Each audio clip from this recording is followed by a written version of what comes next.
essa segunda lei, que relaciona, né, a força com a massa, somatória de F igual a MA, que é igual a M dV dt. Isso aqui é o princípio fundamental da dinâmica.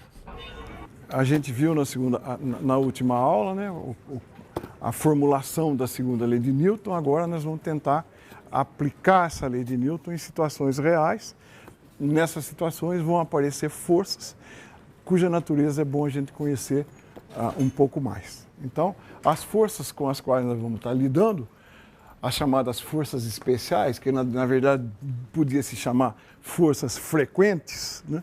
As forças frequentes com que vamos estar lidando são a força gravitacional, a força normal, uma força de tração e não hoje, mas na próxima vez, uma força de atrito. A força gravitacional é uma força, uma lei postulada por Newton, né? A força de atração gravitacional entre, digamos, a Terra e uma massa m, né? Tem a Terra de massa m, e uma massinha m, ela dista r do centro da Terra. A força de atração gravitacional sobre essa massinha F é proporcional ao produto das massas, inversamente proporcional à distância e dirigida para o centro da Terra, Essa é a força de atração gravitacional, tal como Newton postulou, m é a massa da Terra, aproximadamente 6,4 vezes 10 a 24 quilômetros. E essa é uma constante, né? Ela vale aproximadamente 6,67 vezes 10 a menos 11 Newton metro quadrado por quilograma ao quadrado. Então é um valor extremamente pequeno. Por essa razão, a força gravitacional é muito pequena. Veja, M vezes M, 60 quilogramas cada um, né?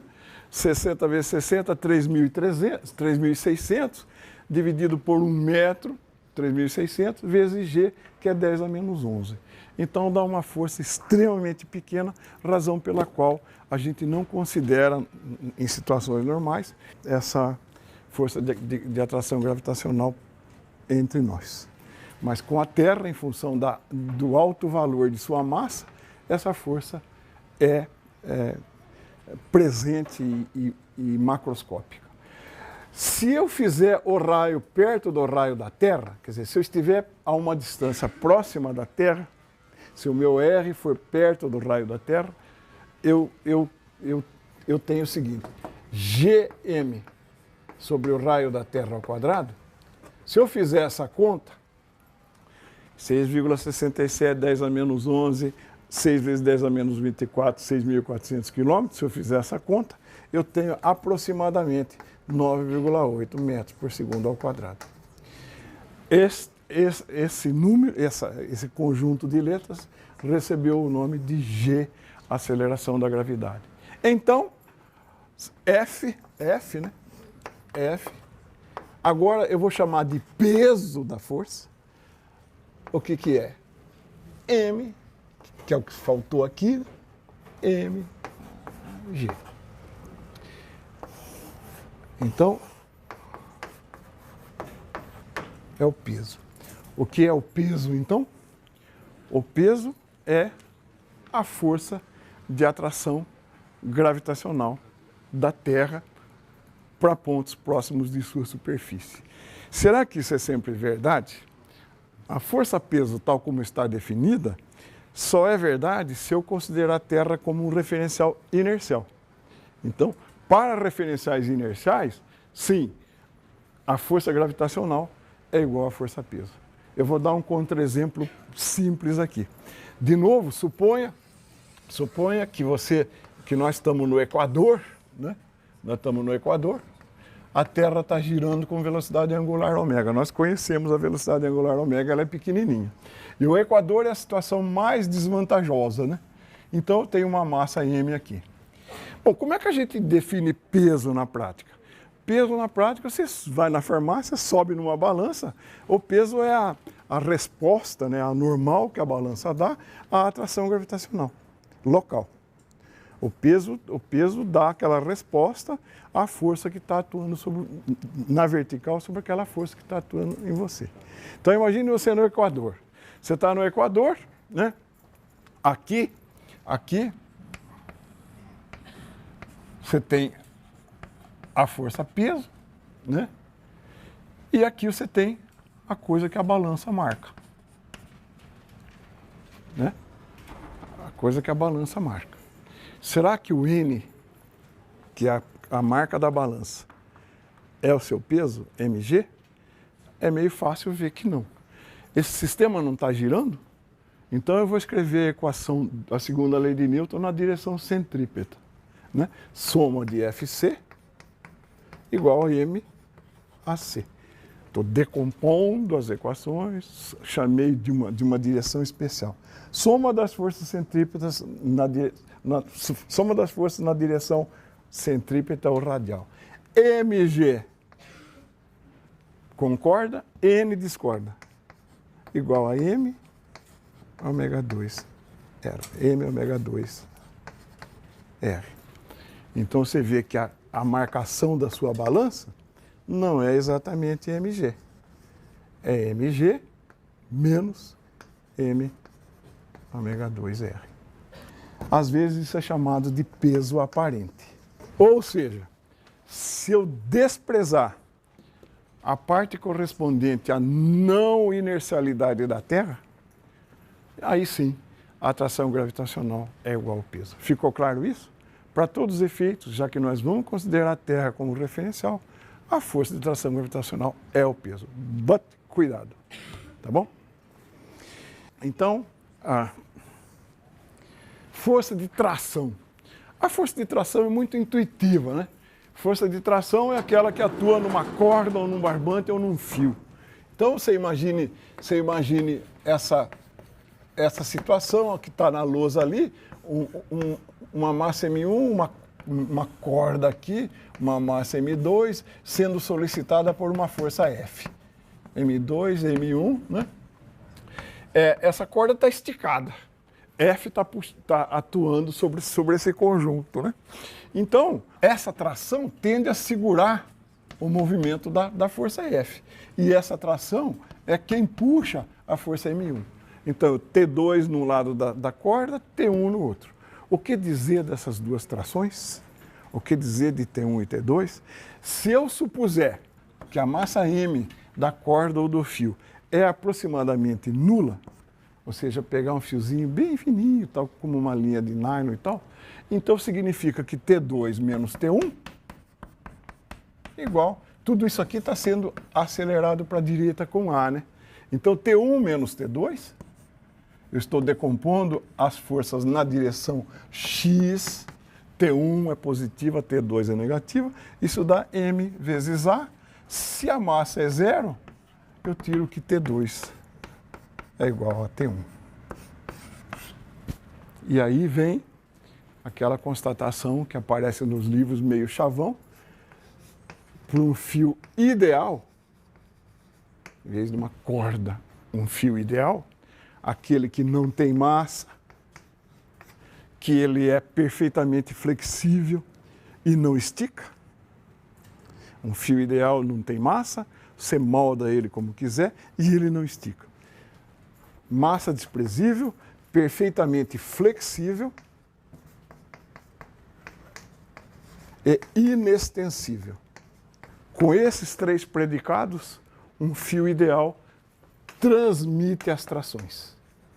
Ou seja, se você puxar com T de um lado, sai T do outro. Outro tipo de força comum, corriqueiro, que nós vamos lidar é a força normal. A força normal é meio intuitiva, né? Você coloca um bloco sobre uma mesa, Você coloca um bloco sobre uma mesa, né? Sobre esse bloco vão atuar a força peso dele, a força de atração gravitacional onipresente, e ele não afunda na mesa porque ela responde com uma normal N. Essa normal, então, é a força que aparece sempre que houver contato entre dois corpos, né?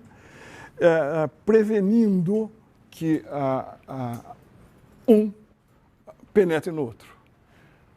A origem da força normal é um tanto quanto até difícil às vezes, de entender. Mas essa força advém, a origem dela, é a deformação que esse bloco faz sobre a mesa. Embora minúscula, embora microscópica, essa deformação existe. Tanto é que se você colocar outro bloco aqui em cima, aparece uma outra normal aqui. Essa mesa, agora, tem que suportar as duas. Então, os dois blocos, né, comprimem a mesa mais do que um só comprimia. Então, a mesa responde com uma normal maior. A força então, normal é uma força que advém da deformação das forças de contato. Isso aí é meio dummy, tá certo? A força de atrito, nós vamos falar numa outra oportunidade. Então, o primeiro exemplo é esse, né, de um par de blocos, né, um par de blocos sobre uma mesa.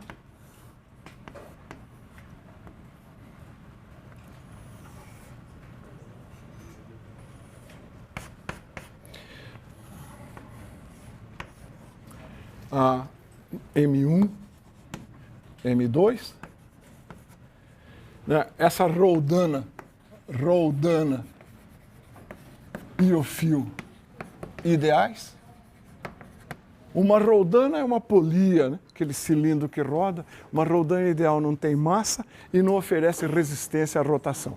Então ela está ali somente para alterar a direção das trações.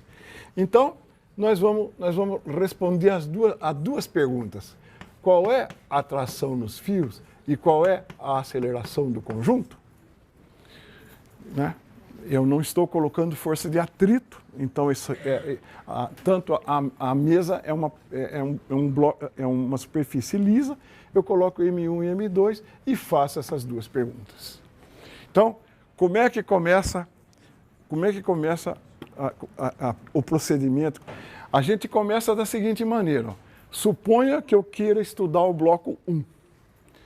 Suponha que eu queira estudar o movimento do bloco 1. O que eu faço? O bloco 1 tem um universo de interações. Eu tenho que isolar o bloco 1 de modo a colocar sobre ele as forças que simulam as suas interações. Quais são as forças que atuam sobre o bloco 1?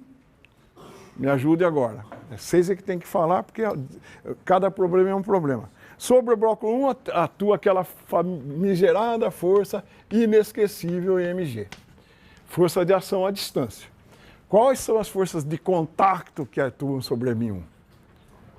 Uma força que a gente acabou de aprender, a tração T. Né? E o que mais? A força normal da parede, que a gente recém aprendeu também. Coloquei a força de ação à distância, coloquei as duas de contato. Com isso, eu isolei o bloco 1.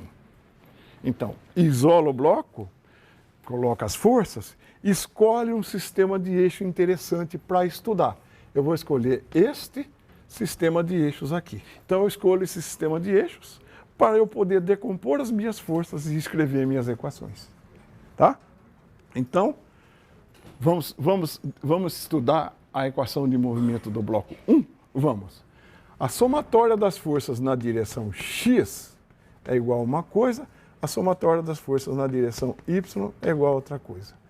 Na direção y, o que o bloco 1 faz? Qual é o movimento do bloco 1 na direção y? Nenhum, é repouso. Então a somatória de fy é igual a zero. Com a escolha que eu fiz, mg menos n é igual a zero. mg concorda com y, n discorda de y. Na direção x, tem forças? Tem. Que força atua na direção x? Né? Então, ele está acelerado, eu peço para calcular a aceleração, então a soma de x é mx, eu tiro daqui então, que a soma das forças em x, a única que tem é a tração. Tração é igual a massa dele é m1, a aceleração dele é a, chamo isso de equação 1. T igual a m1a. Eu estou sendo metódico. É assim que vocês têm que ser para não perder nenhum detalhe e não fazer confusão. Vamos isolar o bloco 2. Que forças atuam sobre o bloco 2? A tração transmitida integralmente, porque o fio é ideal, e o peso m2g. Sob a ação dessas forças, o que o bloco 2 está fazendo? Aí não pode violar o bom senso. Como esse fio não estica, ele é inextensível, se A for a aceleração de A1, qual será a aceleração de A2? A. Está vendo a história do fio inextensível? Parece bobagem, mas não é. Então o bloco 2 cai com a aceleração A. Se esse anda para a direita, necessariamente esse anda para a esquerda. Então, somatória das forças em Y é igual a MAY. Eu tiro daqui que M2G menos T igual, o quê? M2G menos T está descendo M2A. Equação 2. Se eu somar 1 com 2, M2G, somando 1 com 2, igual a M1 mais M2A, portanto, A é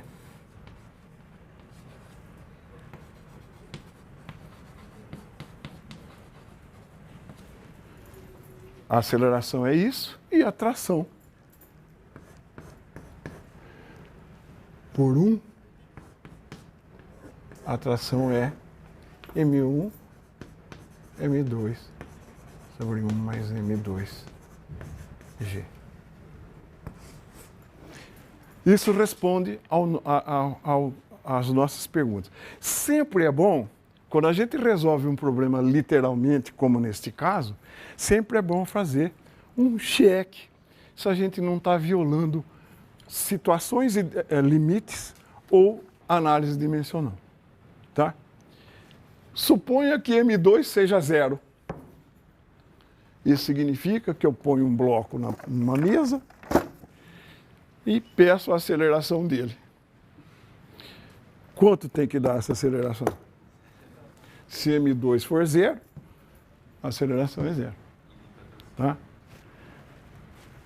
E mesmo a tração, porque não tem quem puxar, é 0. Análise dimensional. Massa sobre massa é número puro. A igual a G. G é a aceleração. Massa quadrada sobre massa é massa, mg é força, T é força. Então, vamos fazer o outro exemplo, que é manjadíssimo também, acho que vocês também já trazem na bagagem, mas vale a pena recordar. É a chamada máquina de Atwood, que foi estudada por ele com o sentido de determinar a aceleração da gravidade. A máquina de Atwood, então, né, consta de uma roldana ideal fixa, né? Uma roldana fixa aqui, certo? Né? Onde eu penduro uma massa M2 e uma massa M1. Qual é a tração nos fios e qual é a aceleração do conjunto. Eu vou adotar a mesma escolha que eu fiz lá. Aqui eu adotei como não tem movimento em X simplesmente, né? Então, o eixo que eu escolho é o meu Y orientado para cima, não precisa eixo X. E vou admitir que o movimento se dá com M1 subindo. Então, eu vou colocar que a minha aceleração é assim. Não pode violar o bom senso. Se A está subindo, se M1 está subindo, M2 está descendo. Feito isso, vamos isolar o objeto de nosso estudo. O objeto de nosso estudo primeiro é o bloco 1, depois o bloco 2. Quais são as forças que atuam no bloco 1? Eu estou insistindo com isso, mas é importante. As forças que atuam no bloco 1 são M1G e T. No bloco 2, M2G e T. Colocadas as forças, escolhido o eixo, você resolve, aplica a segunda lei de Newton pertinente. Esse sistema está acelerado, não está? Então, para o bloco 1, T menos M, vamos escrever, somatória das forças em Y é MAY, portanto, T menos M1G igual a M1A. Primeira equação. T menos M1G igual a M1A. Para o bloco 2, soma de FY igual a MAY, eu posso escrever aqui M2G menos T. Está puxando o bloco, não é? Então isso é M2A. Bom, eu acho que eu não vou perder muito tempo. Se você somar 1 com 2, né? Se você somar 1 com 2, você vai achar as seguintes respostas, que agora eu vou copiar da lousa. A é igual a M2 menos M1 e a tração T é 2M1, M2. G. Se M2 for igual a M1,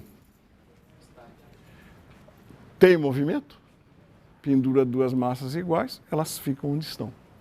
Se M2 for igual a M1, a aceleração é zero. Se eu quiser que essa situação esteja em equilíbrio, né, e eu penduro um peso mg aqui, né, aqui eu tenho que fazer uma atração que é igual a mg. Ou seja, para segurar, para manter em equilíbrio esse corpo com uma rodando, eu tenho que escrever que T é igual a mg. Concorda? Concorda? Aqui é T igual a mg, T igual a mg. Legal? Uma rodana, eu tenho que aplicar a mesma força. Então, então por que os caras usam uma rodana nas construções? Porque é mais fácil levantar uma coisa assim, né, do que assim. A rodana só faz inverter o sentido da solicitação. Vamos ver se eu tiver duas rodanas, como eu tenho na lousa agora. Ó, eu tenho uma massa M que eu quero equilibrar. A essa massa M eu prendo uma rodaninha que se divide em duas, uma das cordas passa por uma segunda. Que força F eu tenho que segurar aqui para manter mg? Entenderam a situação? Duas rodanas. Vou fazer meio de cabeça, ver se vocês me acompanham. Do equilíbrio desta massa, eu tenho que T5 igual a mg. Perceberam? T5 tem que ser igual a mg. Mas T5 é T2 mais T3. E T1, T2 e T3 são iguais, porque são trações nas extremidades de um fio inextensível, certo? Ou seja, T5 é 2T1, T1 é F. Como T5 é mg, F é mg sobre 2. Ou seja, aqui sim tem vantagem colocar rodana, porque para levantar o peso de 100 quilos, você aplica só 50. Qual é a sugestão óbvia para mais e mais diminuir a solicitação? Aumentar o número de rodanas. Né? Se não me engano, não lembro do nome técnico disso, sarilho, não sei, mas você consegue diminuir bastante sua solicitação, aumentando o número de rodanas. Bom, finalmente, a última lei de Newton presente em todas as situações, que é a terceira lei de Newton. Simbolicamente, eu vou imaginar que eu tenha dois corpos A e B interagindo. Um faz força no outro, o outro faz força no um. Dois corpos A e B interagindo. Pode ser qualquer tipo de interação, normal, tração, contato. Então, aqui está o corpo A, aqui está o corpo B, né? Eles têm uma reta que une os dois aqui. O que a terceira lei de Newton prega é a seguinte: se o corpo A faz uma força em B, o corpo B reage e faz sobre A uma força que lhe é diretamente oposta. Então, aqui está a força em A. Qual é essa nomenclatura? Força em A devido a B. Aqui está a força em B devido a A. O que a terceira lei de Newton diz é a seguinte: essas duas forças têm mesmo módulo, mesma linha de ação, porém sentidos opostos. Eu posso condensar essas três informações escrevendo simplesmente que FAB é igual menos FBA. Aqui está escrito que a força que B faz em A tem o mesmo módulo que a força que A faz em B, elas têm a mesma linha de ação, porém sentidos opostos. Sendo assim, né, essas duas forças constituem um par ação-reação. Não importa quem você batize como ação e, consequentemente, como reação. O que a lei de Newton diz, então, é que ação é oposta à reação. Sendo assim, o que você infere imediatamente? A ação e reação não podem atuar no mesmo corpo. Porque já que elas são iguais, elas se cancelariam e nunca você teria força nenhuma. Então, ação e reação não atuam no mesmo corpo, nunca se cancelam. E, claro, tem mesmo módulo, mesma direção e sentidos opostos. Aqui tem um exemplo, uma situação curiosa, né? É a situação de um satélite em órbita. Esse satélite descreve um movimento circular visto da Terra sob a ação de uma força centrípeta que se chama FSE lá. Força sobre o satélite devido à Terra, pela terceira lei de Newton, já que a Terra atrai o satélite atrai a Terra com uma força FES. Essas duas forças são iguais em modo, porém com sentidos opostos. Fazer uma aplicação bobinha da terceira lei de Newton.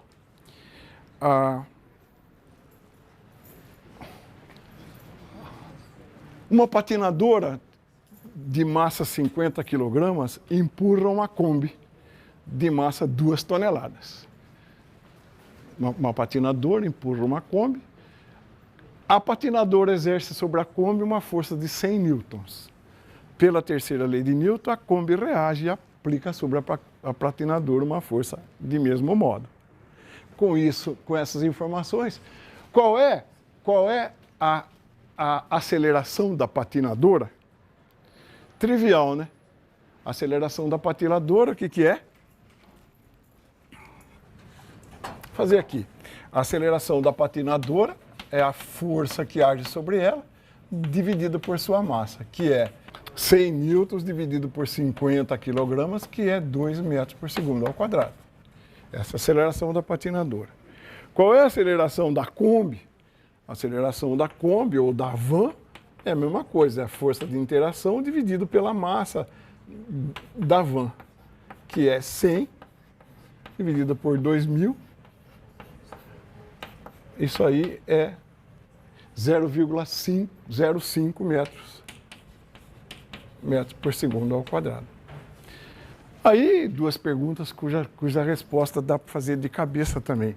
Se existe essa relação entre as acelerações, qual é a relação entre as velocidades? Ora, em qualquer instante, V igual a t. Então, V da Kombi, V da menina sobre V da van é a aceleração da menina sobre a aceleração da van.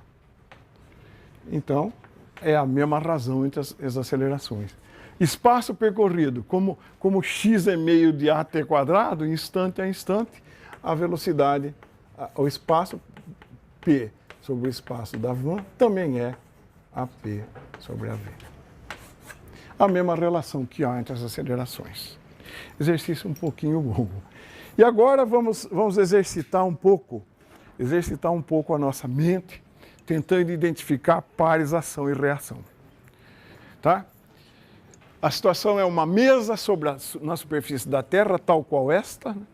E eu quero saber quais as forças que agem sobre a mesa. Eu vou admitir que essa mesa tem 4 pernas, mas vou mostrar o que age num par de 2 delas. Então aqui está a Terra, né, exagerada para Chuchu. Aqui está a mesa, né? A mesa. Se eu quero saber que forças agem sobre a mesa, eu tenho que isolá-la e simular o seu universo. A mesa age com a Terra, né? Com a atração gravitacional e uma força de contato. Você tem 2 forças de contato. Se ela for uma mesa homogênea, elas são iguais, né? E o peso da mesa de massa M, mg. Que forças atuam na Terra? Que forças atuam na Terra tem que se cumprir o par ação e reação.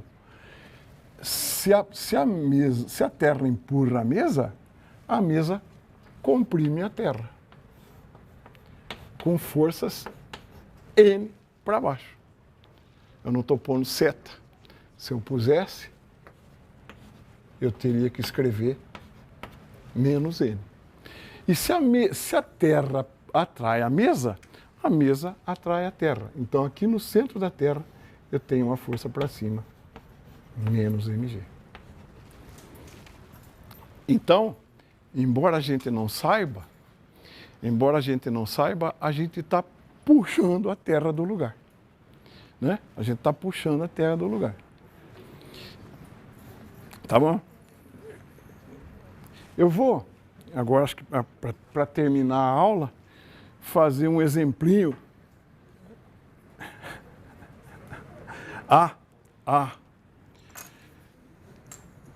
Não, eu vou fazer o exemplo, você vai entender isso. Eu vou fazer o exemplo numérico antes, tá? Para ficar clara a nossa... Essa não pode. Um exemplinho para a gente treinar essa história de terceira lei de Newton que às vezes passa ao largo. Então, né? Eu tenho 2 blocos sobre uma superfície.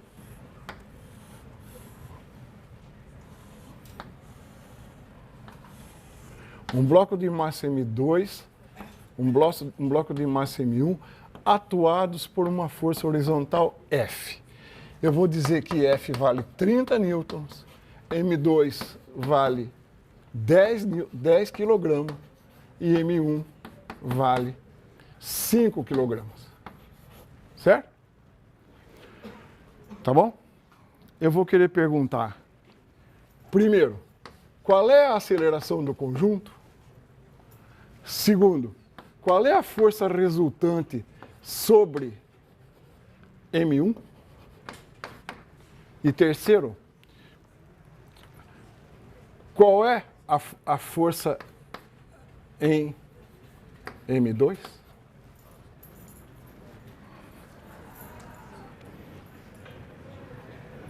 Qual é a força sobre M2?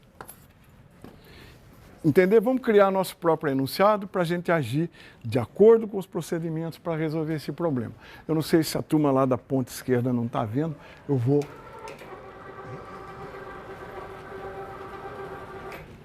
Então, eu quero resolver o seguinte problema muito simplesinho. Uma força F atua num conjunto, por essa razão esse conjunto se acelera na direção X com A, e eu peço essas 3 coisas aí. Então, se eu isolo o conjunto, né, que forças atuam sobre o conjunto? Eu vou considerar apenas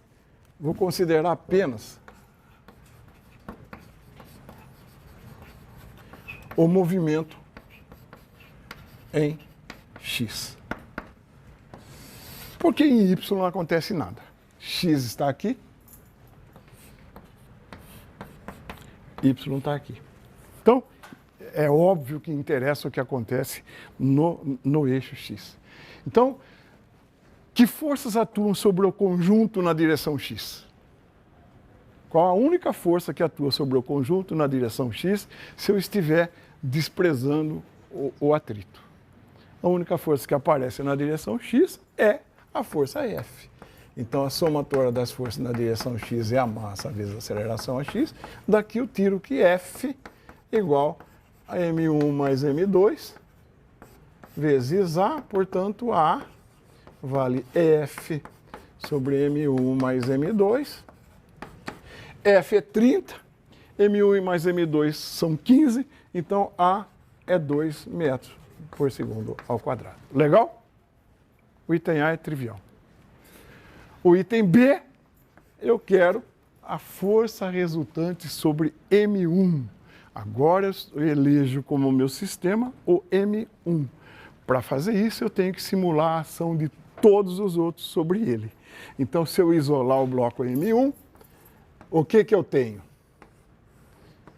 O que eu tenho? Só considerando o eixo X. Que forças atuam sobre M1? A própria F e quem mais?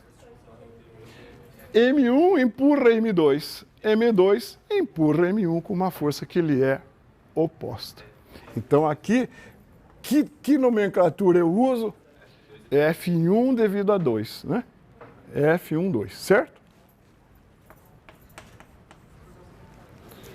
Tá bom? Essas são as forças que atuam no bloco. Hã? Não, FAB eu chamei força em A devida a B, tá bom? Eu não batizei isso, mas tanto faz desde que você seja coerente quando inverter a outra também. Então, sob a ação dessas forças, esse conjunto também se move para cá com aceleração A. Então, F menos F12 igual a M1A, portanto, F12, essa é a resultante, né? F menos F12 é a força resultante, isso aqui é a força resultante. A força resultante FR é M1, 5 vezes 2, que é 10 Newton. Tá? Quanto tem que dar a força de 2 em 1? De 1 em 2? Perdão. Vamos checar. Então, item C, eu quero a força que atua em M2. Então, eu isolo M2. Aqui precisa um certo cuidado, hein? Os principiantes costumam cometer esse erro. Quando você coloca as forças sobre um sistema, você considera as de ação à distância e as de contato. Força de ação à distância é horizontal, eu não vou ligar. Que força horizontal atua sobre M2? Perguntando, antes de responder, F aplicada atua em M2? F aplicada atua em M2? Isso é um erro que o principiante comete. Você não comete se você for sistemático. Força de ação à distância, força de contato. Quem atua ali é uma força de contato, que é o que eu chamo do quê? F21. Essa força aqui. Que tem mesmo módulo que F12, porém atua para cá. Como esse sistema está se movendo com aceleração A, simplesmente F21 igual a M2A, que é igual a 10 vezes 2, que é 20 Newton. Como eu tinha cantado antes, eu já tinha previsto o valor de F21. Então, para terminar a aula,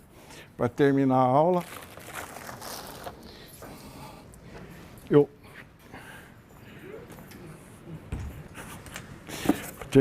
trouxe aqui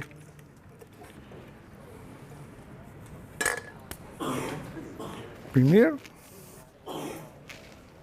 eu trouxe uns balões de aniversário aqui. Balão de aniversário.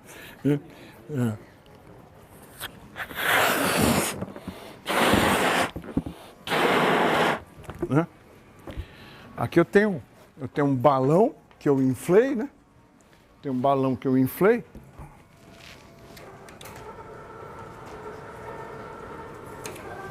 Ai. Tem um balão que eu inflei. Vou tentar fazer o perfil do balão aqui assim.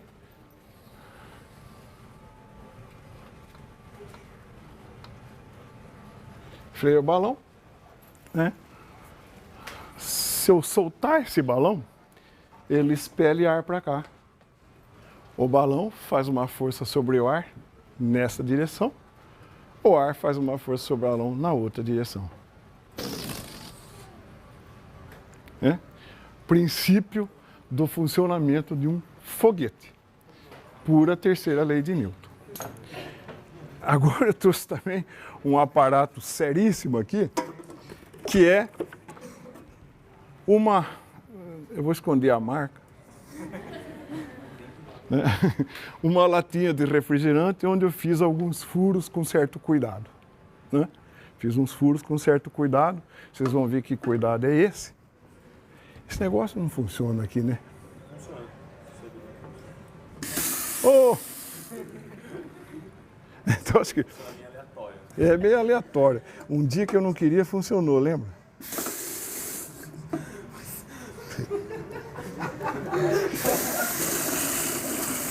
Encheu a latinha. Ó.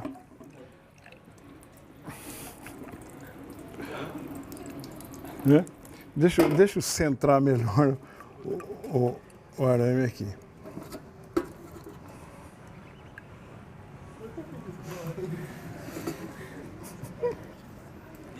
Ela judia. Não, aqui trava.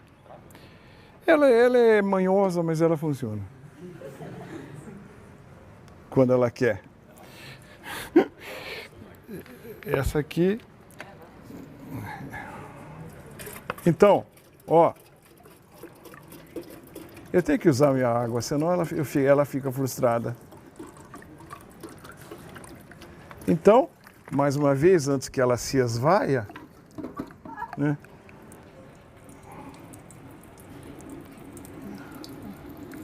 Aqui você tem a nítida situação em que, sobre um furinho da lata, que eu cuidadosamente não fiz na direção radial, né?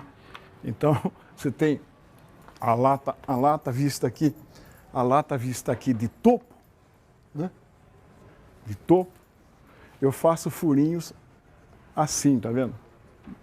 Com uma certa, tentando ser o máximo tangencial possível. Né? Então, já que a lata expulsa a água nessa direção, né? A água empurra a lata para cá. Como essas reações não passam pelo centro, existe um movimento de rotação. Eu vou usar a palavra técnica, porque existe um torque aqui que a água produziu. Se eu fizesse os furos na direção radial, eu ia ficar com cara de ué. E por hoje era isso.